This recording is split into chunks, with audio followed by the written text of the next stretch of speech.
حدیث قدسی ہے، حدیث قدسی اسے کہتے ہیں جو اللہ تعالیٰ فرما رہے ہوں، کلام اللہ کا ہو، الفاظ اللہ کے ہوں، اور زبان امام الانبیاء محمد الرسول اللہ کی۔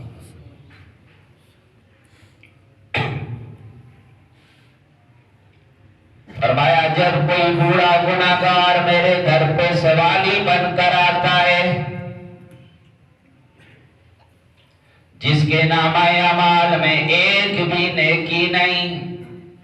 ایک بھی سجدہ نہیں، جوانی کا نشہ تھا، شباب کی مستی تھی، دولت کی ترنگ تھی،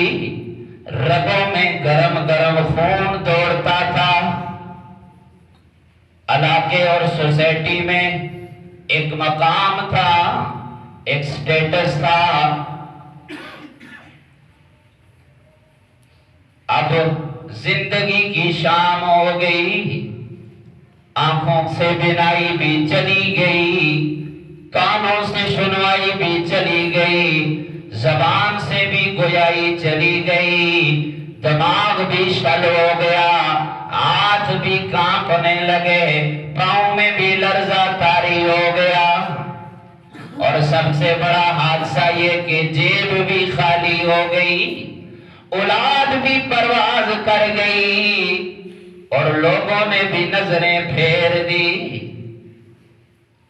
اب یہ ساری کائنات سے کٹ کے تنے تنہا یہ بوڑھا گناہگار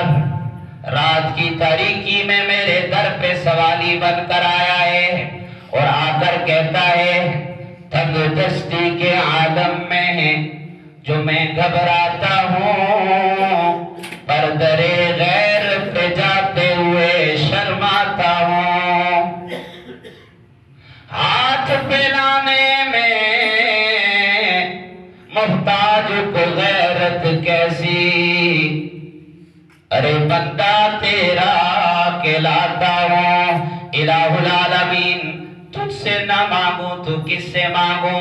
اپنے سوا کوئی در بھی تو بتانا، جہاں جا کے آنسو بہاؤں، جہاں جا کے دل کا ٹکڑا سناؤں۔ اللہ فرماتے ہیں میرے محبوب اچھی طرح جانتا ہوں اس کو، بہت اچھی طرح یہ جانتا ہوں، جس نے ساری زندگی میری بغاوت میں کاٹ دی،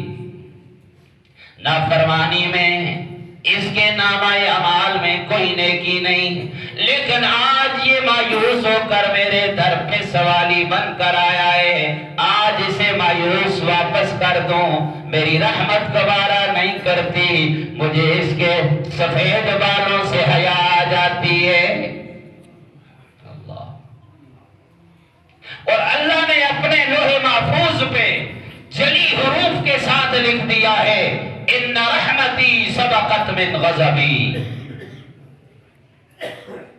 سال ہا سال کا پچھڑا ہوا نافرمان بیٹا کئی سال کے بعد گھر میں آ جائے اور باپ اسے سینے سے لگاتا ہے، لیکن اسے تانا دیتا ہے، میرا رب کہتا ہے میرے بندے میں تجھے تانا بھی نہیں دوں گا، تجھے اپنے سینے سے لگا لوں گا، تو میری طرف ایک قدم بڑھا تو صحیح، میری طرف آ تو صحیح۔ اللہ فرماتے ہیں میرے بندے تو گناہوں میں لتھڑا ہوا آ، سر سے لے کر پاؤں کے ناخن تک گناہوں میں لتھڑا ہوا آ، اتنے گناہ کر کے آ، تیرے گناہ سمندر کی جھاگ سے زیادہ ہوں، اتنے گناہ کر کے آ، زمین و آسمان کے خلا کو تیرے گناہ پر کر دیں، لیکن ایک دفعہ تو میرے دروازے پہ آ جا، میرے سامنے سر بسجود ہو جا، سبحان ربی الاعلیٰ کہہ دے اور توبہ کر لے، میں تیرے سارے گناہوں کو اپنی رحمت کی چادر سے دھو ڈالوں۔ ان رحمتی سبقت من غضبی، جلی حروف کے ساتھ، موٹے حروف کے ساتھ میرے رب نے لکھ دیا ہے لوح محفوظ میں، میری رحمت میرے غضب سے نہیں بڑھ سکتی، میری رحمت جو ہے میرے غصے پہ، میرے غضب پہ حاوی ہے۔ ان رحمتی سبقت من غضبی، لا تقنطوا من رحمت اللہ، میری رحمت سے مایوس نہ ہو جائیے.